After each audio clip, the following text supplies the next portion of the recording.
And from the national headquarters of RT America and our nation's capital, hello again, everybody. I'm Rick Sanchez, by golly, and I want to begin with an eyewitness account of something really bizarre and freaky that you probably need to know about, even though this happened more than 150 years ago. Now, stay with me here. This is really important stuff, actually. On August 28th, 1859, yes, 1859, the Civil War had not even started yet. Abraham Lincoln was still going around giving speeches out in Illinois. But on that night, the night of August 28th, right, 1858, some guy named E.W. Colgan noticed something really weird, something that he had never seen before. So Colgan was the telegraph manager in Pittsburgh, Pennsylvania at the time, biggest telegraph center in the United States. And back then, a telegraph was like what the internet is today, right? The internet today, telegraph back then. It was the high tech of the era, 1859, right? Suddenly, this guy Colgan looks down at the wires that are connected to his telegraph, and he notices it's getting hit with currents. And these currents are so strong that it actually melts the wires, right? Suddenly, quote, streams of fire bursts through the circuits. Colgan wasn't the only one, by the way. Operators all over the country reported the very same thing was happening to them at the very same time. Some were actually being shocked by the sudden power surge. I don't mean like shocked. I mean shocked, like electrical charges going through them, electrically shocked. So what happened, right? What happened in 1859 that caused this freaky stuff where wires suddenly started melting on telegraph machines, right? All right, well, you see that right there? See that? That is a borealis. That's what people saw that day when they looked up in the sky. That borealis, it's the same thing that appears certain times in the North and the South Poles, right, but nowhere else, right? This thing covered the entire planet on that day. People in Hawaii were seeing that right there, right? They were seeing the borealis. Scientists named what happened on that day the Carrington event. Look it up, Google it, Carrington event, 1859. It's the closest thing to a superflare from the sun that our planet has seen in modern times, of course. So what's a superflare? Well, think of it this way. So it's a giant burp, right? Like when you burp, when you drink a Coke or something. It's a giant burp from the sun that could be up to 100 times more powerful than the Carrington event that they experienced in 1859. Carrington event did knock out our telegraph infrastructure, no doubt. Everything, they had to redo it. Then again, it was just wires and wood, right? Can you imagine, though? Can you imagine what a similar or a worse superflare would do to us today? Think about this. Just like that. Scientists say it would knock our entire tech infrastructure, computers, phones, microchips, appliances, monitors, satellites, you name it, all, boom, gone, fried, seriously. Everything we depend on to create and to communicate. So why are we talking about this, right? Because a team of scientists led by one of the top researchers in this field, a guy named Yuta Notsu, N-O-T-S-U.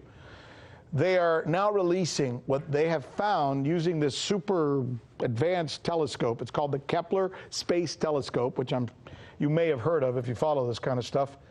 And they're telling the American Astronomical Society in St. Louis yesterday afternoon, where they gave this giant policy speech and they delivered this, that within the next 100 years, we are going to get hit with a superflare.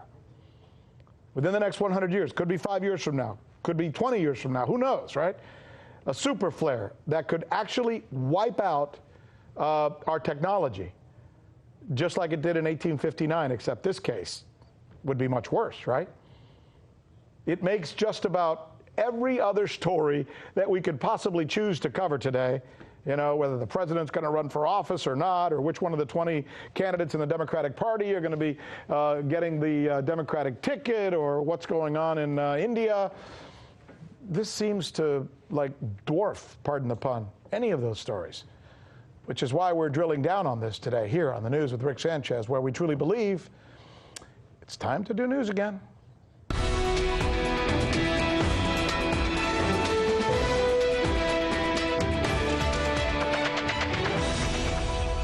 The questions that we think you ought to be asking tomorrow after watching our newscast tonight. What's a superflare? And why are scientists suggesting that one could be imminent? Also, is U.S. aggression toward Iran making any future coalition that we might need more or less likely? We're going to debate this. And what will the Trump administration's new economic attack on India mean to us here as Americans? All right, here we go. We're going to begin with potential superflare hitting the Earth. Think of it this way. So if a superflare hit the Earth 1,000 years ago, which, by the way, it most likely did, maybe more than once, there would have been no tech or sophisticated communication system at the time that it would have knocked out, right? Well, today, that same superflare would knock out our satellites and just about everything we use to communicate with one another. Remember, a superflare is like a blast of energy loosened from the sun, sometimes unexplainably. In fact, most of the time unexplainably. It's a giant blast of radiation, if you will, much more than our high-tech world or technology could actually probably handle. So, with that, Randall Carlson is a geological and anthropological theorist who is good enough to join us now live from Atlanta. And he understands this certainly a lot better than I do, although I've been reading on it all day. And he's good enough to join us to take us through it. Now, Mr. Carlson, I heard you on the Joe Rogan podcast where you said that you actually think these superflares that might be forthcoming, if you agree with that, have actually visited our planet oftentimes in the past, and that we've never really gotten a good grip on that. Can you extrapolate that out for us a little bit? Sure. Well, you just elaborated on the Carrington event of 1859, and that was, of course, the most recent one that, was of that particular scale, although there have been quite a few others. For example, radionuclides are showing up in ice cores, showing that there have been equivalent events multiple times in history. One huge event that was dated to 660 BC, another one that was dated to 775 AD. Then there was the coronal mass ejection of July 23rd, 2012, which was probably even more powerful than the Carrington event of 1859. But luckily, it was directed into space so that it missed Earth. If it had hit the Earth, we would probably still be recovering from that event. But luckily, we were it crossed Earth's orbit about 9 days apart from when our planet was there. So let's talk about... We lucked out on that one. Let's talk about eventualities if we possibly could. You just said that one missed. What if it had not missed? What if it had hit our planet? What would concretely speaking, what would happen to us? Well, power plants would go down, substations would go down, transmission lines, cell phone towers would go down. There'd be pretty much a collapse of the electronic grid system that we all depend on. And it could last anywhere, depending on the severity of the event, anywhere from days to weeks, even months, to get back online. This would mean that, basically large portions of the planet could be plunged into darkness, no electricity, no means of communication. Everything that you depend on, your refrigerator, gone. Air conditioning, gone. Pumping stations are going to be down. Therefore, you wouldn't even be able to flush your commode. It would be, for portions of the Earth, it would be like going back to the Dark Ages again, because we've become so dependent. Our, the thousands of satellites that we depend on for our global telecommunication systems, they could be severely damaged. So, yeah, I mean, it could be a major event. And, NASA in 2014 estimated that there could be about a 12% chance of having a Carrington level or greater event within the next 10 years, up to 2024. So this is a very real thing. It's not hypothetical. It's not science fiction. You know, there was even a minor event that happened in, let's see, I believe it was 1989. Yes, it was 1989. There was a relatively minor coronal mass ejection event that caused major power outages in Quebec, Canada, that led to people being out without power from several days up to several weeks. So, and that was a relatively minor event. I'm curious. So, you know, we're learning a whole lot more about the sun than we knew even a few decades ago. I'm curious. Definitely a cause for concern. I'm curious about the question. I certainly don't mean to interrupt you, and I could listen to you all day. You obviously are very passionate about this, and I think a lot of people watching us right now are probably watching half jaw dropped. Because we can only imagine what it would be like for all of us.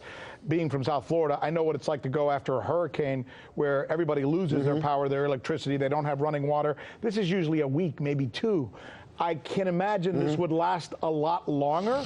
Now, my question to you is as well, is it geographically located? Like if it happened in China, we wouldn't feel the effects here, or vice versa? It depends on the extent. If it's a short-lived event, obviously the face of the Earth that's towards the sun is going to receive the full brunt of it. When that solar, when the CME comes in, what it does is it compresses the Earth's magnetosphere on the front side and creates a long magnetic tail on the back side of the Earth. So it all depends on how long it lasts. If it only lasts a few hours, yes, it's going to be pretty much disruptive to the whatever hemisphere of the Earth is facing the sun. If it lasted for much longer than that, like 12 or 14 or 16 hours or longer, yes, then it could encompass the whole planet. You see, so yes, the face of the Earth, the hemisphere of the Earth that's facing the sun, when that CME or that solar flare comes in, is going to suffer the most extreme damage. And I should say that, go ahead. If everything gets fried, you mean fried to the point where we'd have to rebuild everything? Everything that we know gone, and we have to rebuild it again? Well, it depends on the severity. And I think that we're looking at, you know, we're learning each day that goes by. You know, we've had solar satellites up observing the sun for a number of decades now, and pretty much every year we're learning more about how truly dynamic the sun really is. So I think that, you know, we might be faced with the possibility of something even, say, an order of magnitude beyond the Carrington event. And in that case, we've got some major trouble on our hands. That's so fascinating, and some of what you've described, according to what I've read, happens in other planets in our solar system all the time. We just happen to be in one where it doesn't happen so often, but still can. It's a very interesting conversation. Randall Carlson, thank you so much for joining us. We hope to have you back to have more conversations on perhaps some of the things that affect our planet that we don't often think about. Once again, thank you, Randall Carlson. Sure, my pleasure. All right. I'd love to come back. Thank you. Tonight, Iran is making Europe pick between them and the Trump administration. Iran says that when the Trump administration broke its nuke deal with them and increased sanctions on them, this is what Iran is saying, European countries said, we're not going to follow suit. Well, tonight, Iran seems to be saying to Europe, look, it's either the U.S. or us.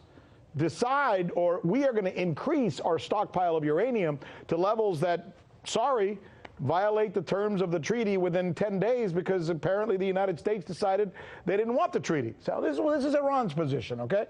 The Iran position seems to be strengthened by China's warning to the United States not to open, quote, this is what their diplomat said this morning, Pandora's box in the region, and by Russia's push back on the U.S. and by Turkey and India's decision to buy Russian weapon systems over the ones produced by the United States. Okay, that's the scenario.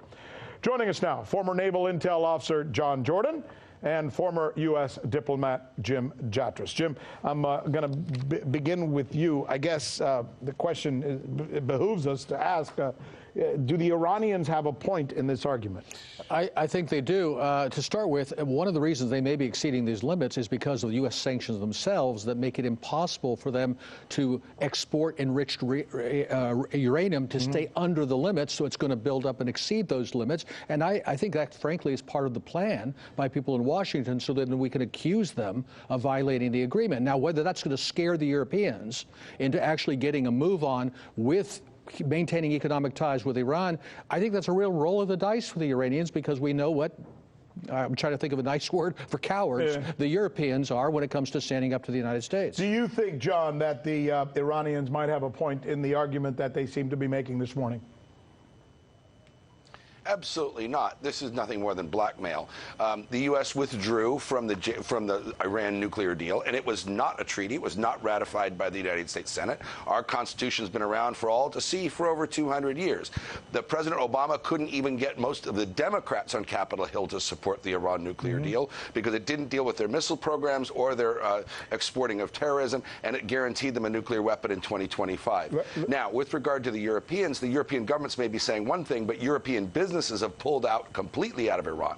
Total, the large French energy conglomerate, for example, pulled out of a $4.5 billion exploration project. So European companies really want nothing to do with Iran, regardless of what's coming out of Berlin, Brussels, or Paris. Well, but to Jim's point then, if we do that and we're muscling companies all over the world to try and screw Iran over as much as they possibly can, aren't we putting, you know, the old story we used to be told as kids, if you back somebody into the corner, they have no place to go but forward?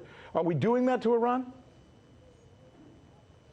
No, Iran is no viable military options. They do not have the ability to close the Straits of Hormuz. In fact, Iranian strategy has been carefully calibrated with these limpet mines and then shooting at those drones and then their activities in Yemen, not to harm, neutral shipping or Americans directly. And what they're banking on is an American response, which may be which be a lot more violent, potentially bloody, which would change the political dynamic and cause international pressure to perhaps force the United States to give them sanctions relief. It's not going to work, but that's the Iranian strategy, to try to provoke the United States. The longer the United States sits pat, time is against the Iranians because of how fast their economy is unraveling. Now, he's buying into the Pompeo story, but apparently the captain of the ship apparently disagrees with Pompeo's story.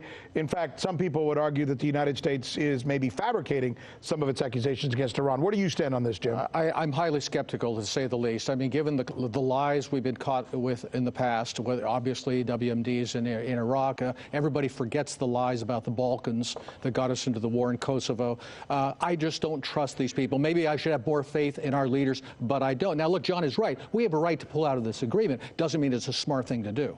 Now, what about the question about, remember when George Bush formed the Coalition of the Willing? He got countries all over the world to back us when we were going to make our move against Iraq. Forget the fact that Iraq was a debacle, but at least we could knock on doors around the world and people would support us. Given what's gone on in the last, let's say, couple of months, are we creating a situation where we are less apt to be able to get willing partners to join any U.S. effort? I'm going to start with you, Jim. Let's be clear. Other than the British, that's largely a fig leaf. Even during the Iraq War, remember, the French and the Germans wouldn't go along with it. Remember French surrender monkeys, freedom fries, and all that stuff? So even then, people even talking about a Paris, Berlin, Moscow axis that was opposed to the United States policy. I don't think all those countries really help us on these things. Quite the contrary, I call them enablers. But less now. I think even less now, and I'm glad less, because the more these countries would line up, the more it encourages people here to do something very dumb and destructive, because they say, look, we have a coalition behind us, even though it's really just us with some window dressing. Like a fake coalition is what you're... Of course it's fake. John, last word to you. This is absolutely goofy. It depends on the issue. There's over 50 countries on the side of the United States with regard to Venezuela. Inside of the Middle East, we have the Gulf states, an enormous number of Arab states on our side with regard to Iran, because they see Iran as an existential threat. And with regard to our conflict with China, the Europeans are actually on our side. So what you see in these type of complex world we live in now is on one issue, one country or several countries may be your allies, but they're opposing you on another issue at the very same time. Yeah. It's a lot more complicated than the other guests. If we had a two-shot up, you'd see Jim shaking his head. Go ahead. Final word. If all of that were true, we wouldn't have to threaten our so-called friends. We wouldn't have to threaten them with sanctions, threaten to destroy their companies and their economies. Great discussion. Thanks to you both. Smart guys. We appreciate having you on. Jim and John, we thank you. All right, so now the United States may have a new trade war on its hands. Did you know? I kind of mentioned this in passing. This time it's with an ally, India. This weekend, India slapped tariffs on 29 U.S. goods. It's estimated to cost the United States somewhere around $250 million just by the end of this year. Why did India do something like this? Well, because President Trump had just slapped India with tariffs and on aluminum and on steel. For more on what this all means, we're joined now by NRS special correspondent and Rick Sanchez show fill-in anchor, who I understand did a fabulous job, according to all reports, Michelle Greenstein. All right, so where do we start? The details of this thing? Sure. Yeah. So the tariffs that you just mentioned on those 29 goods imported from the U.S., that was actually first announced last year in 2018 in retaliation for the U.S. imposing tariffs on aluminum and steel. Now, in the spirit of negotiation, India postponed that a bunch of times, but they didn't get what they want, so now they're deciding to raise those tariffs. So it's a tit for tat at this point, right? That's right. And so that you could say that was the tat, and the tit that came before that was earlier this month, Trump announcing that the U.S. was going to be withdrawing India's preferential trade treatment status. That means it gets kicked off the list of the 120 countries whose products can enter the U.S. duty-free. So until now, about $5 billion in exports from India were entering the U.S. duty-free. No more. Is there any legitimacy to the concern that we're perhaps, and this is part of the discussion that Jim and John were just so eloquently having, that we're kind of isolating ourselves by especially going after a country which, as you know, I don't know if many of our viewers know this, could very well be one of the biggest economies in the world within the next 10 years? Absolutely. By 2030, it's going to surpass the U.S. and become the world's second largest economy. In the big picture, yes, there's definitely legitimacy to that concern that we're isolating ourselves. But when it comes to India, the ties between the U.S. and India really run deep. So many are saying that it's possible that this, so-called trade war could drive India towards China. But anti-China fear-mongering has actually shaped policies in both countries, and these economic rifts that we're seeing now are separate from the military strategic objectives that are long-standing in these two countries. We have a strong military strategic alliance with India. So let me explain, okay? Many point to the recent plan for India to buy Russia's missile defense system, the S-400, as evidence of this trade war. A senior Trump administration official said that this would give us serious concerns. It would leave India vulnerable to sanctions. But the U.S. has something much more powerful. The U.S. has a shiny object, if you will, and this could be used to make sure India ends its military relationship with Russia. And that is the shiny object of a NATO-like ally status. The U.S., there are reports that the U.S. is planning to include India on its international traffic and arms regulations list. So that would place India on this list of countries when it comes to exports of high-level military technologies, on par with NATO allies, on par with Israel, Korea, and a number of other countries as well. So if it passes, India would basically be on par with these NATO allies for the export of military technology like drones, missile defense, ballistic missile, directed energy weapons. This could be huge for India. It would be a huge shift, and it would be an unprecedented growth of this military alliance. So what you're telling us is the untold story behind all of this is, though it's being presented